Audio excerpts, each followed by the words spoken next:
hidup itu butuh kesadaran, karena kesadaran itulah yang nantinya sambung ke frekuensinya Allah Subhanahu wa taala. Lah hidayah itu ya kesadaran itu gitu loh. Jadi orang yang punya kesadaran dianalogikan seperti orang yang di satu ruangan atau di satu kondisi punya penerangan. Jadi dia nggak bingung akan melakukan apa. Diam pun nggak akan bingung karena apa? Dengan cahaya Allah itu dia bisa memapping situasi di sekitarnya, di mana dia kondisi dia berada gitu. Jadi beda dengan orang yang nggak memiliki cahaya. Orang yang nggak memiliki cahaya itu melangkah salah, nggak melangkah salah gitu. Nggak melangkah was-was, mau melangkah kesandung-sandung karena dia nggak ngerti apa posisi-posisi barang yang ada di atau kendala-kendala yang ada di ruangan dia berada itu dia nggak ngerti gitu loh. Jadi orang yang nggak beroleh cahaya Allah itu nggak dalam kesadaran, nggak sambung ke Allah, itu dia dapat anugerah ya salah, dia tidak beroleh pengkabulan dari doanya misalkan ya salah gitu. Jadi semua serba salah.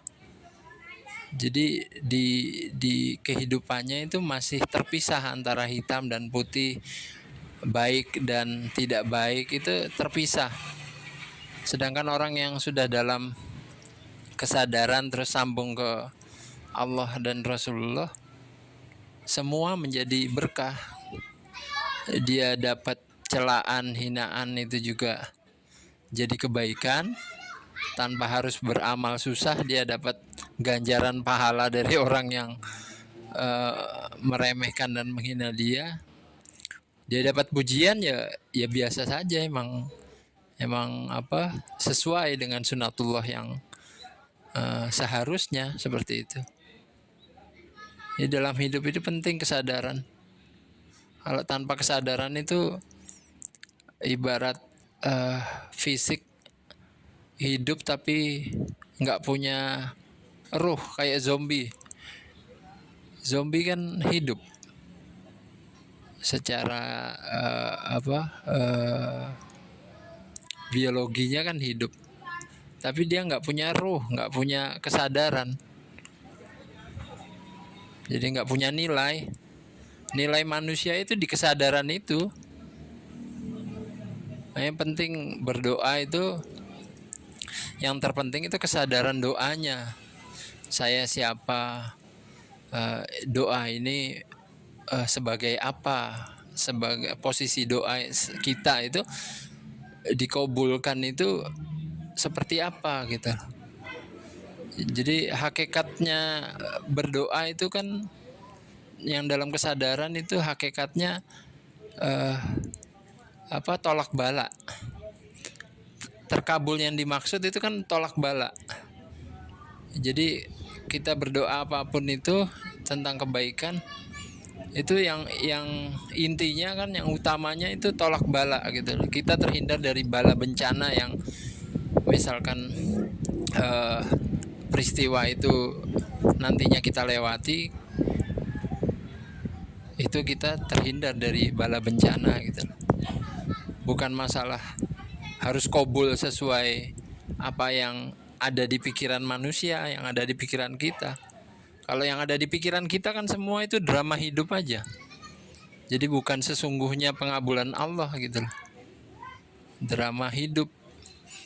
Jadi drama hidup itu bisa jadi tadi sesuai pikiran kebanyakan orang, kebanyakan manusia.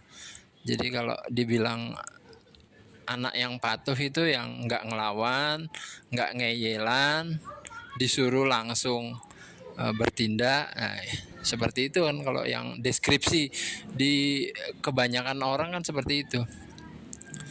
Tapi kalau yang deskripsi sesuai pengaturan Allah kan, anak yang baik itu ya bisa jadi anak yang ngeyelan. anak yang nggak langsung cak-cak kalau disuruh, itu bisa jadi seperti itu gitu.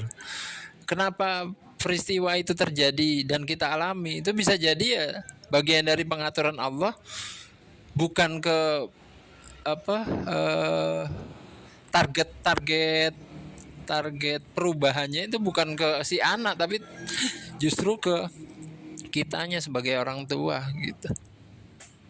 Jadi cara Allah itu, Allah punya 1000 cara gitu loh. Kitanya yang karena terjebak sama deskripsi di kehidupan manusia ini, jadi salah mengartikan gitu loh.